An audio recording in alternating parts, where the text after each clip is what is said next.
Hoje eu quero fazer alguns comentários aqui sobre esse livro, The Butcher Boy, Infância Sangrenta, do Patrick McCable. Aqui nessa história, a gente vai acompanhar o Francis Brad. É um menino de 12 anos que ele vive na Irlanda, no final dos anos 1950, do século passado. O Francis ele é marcado por uma existência na qual o pai tem uma questão com o alcoolismo, a mãe tem uma questão com a depressão e ele é perseguido por uma vizinha. Ele é perseguido e persegue também essa vizinha, a senhora Nugent. E no decorrer da obra, durante essa dinâmica entre o Francis e a senhora Nugent, o que vai acontecendo é uma série de episódios de violência, uma série de nomeações que vai marcar esse menino.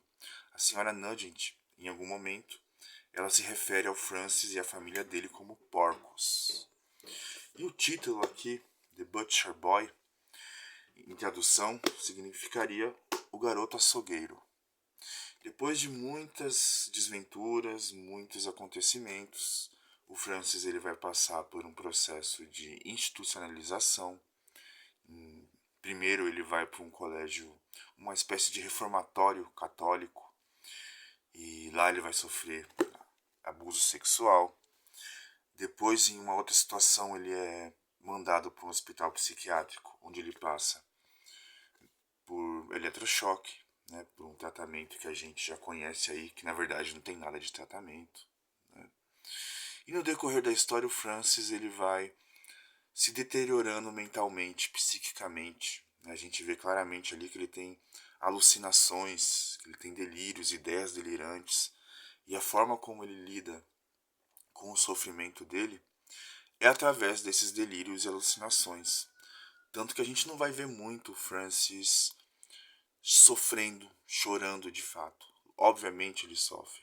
Acontecem tragédias na vida dele, perdas, abandono, que faz com que ele sofra, ele entre num estado de sofrimento. Mas me parece, né, longe de querer diagnosticar um personagem, mas com o conhecimento que eu tenho em psicanálise, em psiquiatria, em psicologia, a gente poderia dizer que o Francis possui ali uma estrutura psicótica de personalidade. Né? Ele tem um melhor amigo, o Joey, e o Joey vai se tornar o vínculo mais forte do Francis. Né? Tanto que em certo momento o Joey ele corta ali a mão com uma faca, corta a mão do Francis e eles se tornam irmãos de sangue. Então é um vínculo muito forte. Eu diria que o Joey é o grande amor da vida do Francis. E não estou erotizando aqui a relação dos dois, apesar de ter ali uma homoafetividade evidente, o que não quer dizer que eles sejam homossexuais. Né? Vale lembrar que a homoafetividade está presente nas relações entre homens, entre mulheres, não necessariamente querendo definir uma identidade sexual. Né? O que acontece? No final da história, o Francis ele vai cometer um crime brutal. Né? Um crime brutal que vai falar muito de sua dor, de seu lugar no mundo. E é muito, muito marcante esse estigma do porco. Né? O Francis ele é visto como porco. Né? E o fato dele trabalhar também no açougue, no frigorífico, na verdade, né? Ele vai trabalhar, ele aceita um trabalho no qual ninguém quer aceitar na cidade onde ele mora, né? É considerado o pior trabalho da cidade, e ele aceita de boa. Né? O Francis ele é um menino muito debochado, ele é muito criativo, ele é até carismático. Né?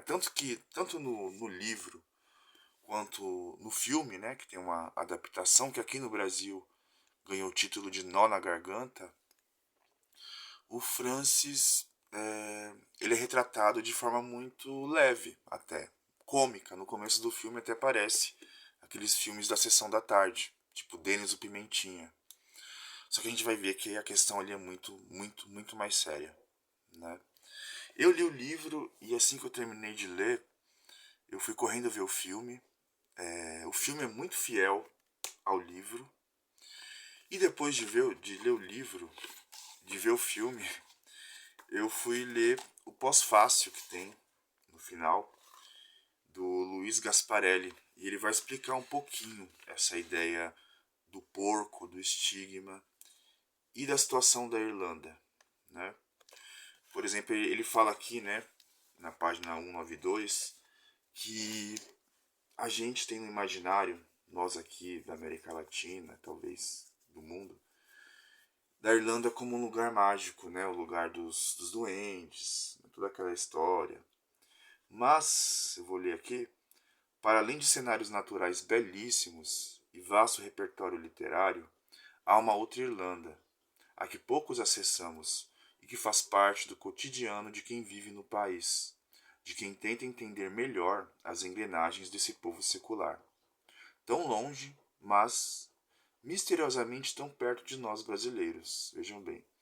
E para entendermos a Irlanda e alguns porquês de uma obra como Butcher Boy, temos de acessar livros de história.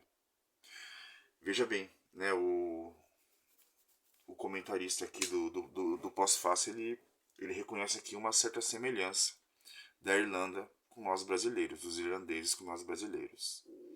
Continuando, todos esses séculos sob a tutela colonial do Império Britânico deixaram marcas indeléveis na economia, na cultura e no povo irlandês. E a maioria dessas marcas não são bonitas de se ver, são até dolorosas, inclusive. O Império Britânico fez o possível para instaurar o inglês como língua oficial, extinguindo o gaélico irlandês. E com certo sucesso, a língua quase desapareceu. Isso criou no povo irlandês um sentimento de que a língua gaélica irlandesa é a língua do trauma, a língua banida por tantos anos, sempre associada à pobreza, à falta de cultura e, consequentemente, vinculada à dificuldade de comunicação e expressão com o colonizador. A gente vai ver na obra, tanto no livro quanto no filme, que o Francis se refere a algumas pessoas ali como matutos.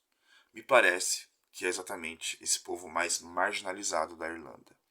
E a gente vê aqui o peso da colonização britânica em relação ao povo irlandês. A senhora Nugent, essa vizinha que persegue o Francis e que o chama ele e a família de porcos, ela representa a Inglaterra, ela representa o povo civilizado, o povo com cultura.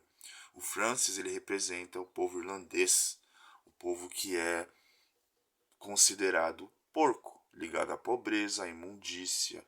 E veja bem como a perda da língua materna, ela simboliza também uma perda de identidade. A gente vai ver muito o Francis e o Joey se referindo ao John Wayne. O John Wayne é um ícone norte-americano, não é da cultura deles. A gente tem também essa característica aí da perda de identidade nacional, de certa forma. Então, eu fiquei pensando o que possibilita, né, que um garoto como o Francis se torne um criminoso, se torne uma pessoa de estrutura supostamente psicótica, né, com algumas pinceladas ali de perversidade, né? Daí a gente volta a uma velha discussão que a gente tem, uma sempre presente discussão que a gente tem, pelo menos dentro da psicanálise por onde eu circulo, de que nunca é uma questão individual, não é o sujeito, não é só o sujeito, né? A gente tem uma cultura, um ambiente, uma história que vai possibilitar certas situações, certas tragédias, né? E o Francis, ele se torna o produto dessa cultura. O Francis, a gente vê como no filme, no livro, os adultos e as instituições tratam essa criança.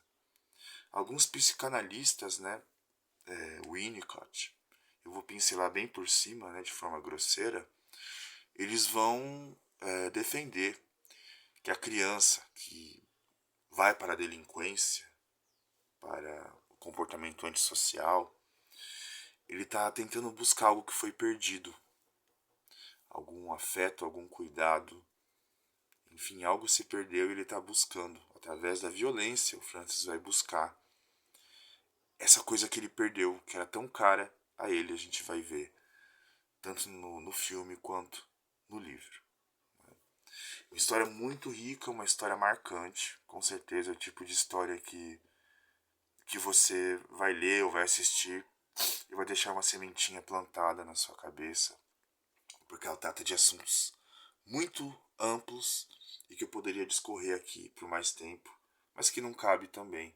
Deixo aí minha sugestão, tanto da leitura quanto do filme, que inclusive está disponível no YouTube de graça e dublado.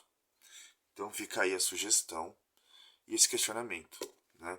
O que possibilita que algo aconteça dessa forma, como aconteceu com o Francis e as pessoas ao seu redor? E lembrar que nunca é só uma questão do indivíduo, do sujeito. Tem todo um ambiente, uma cultura, uma história que vai possibilitar certas tragédias.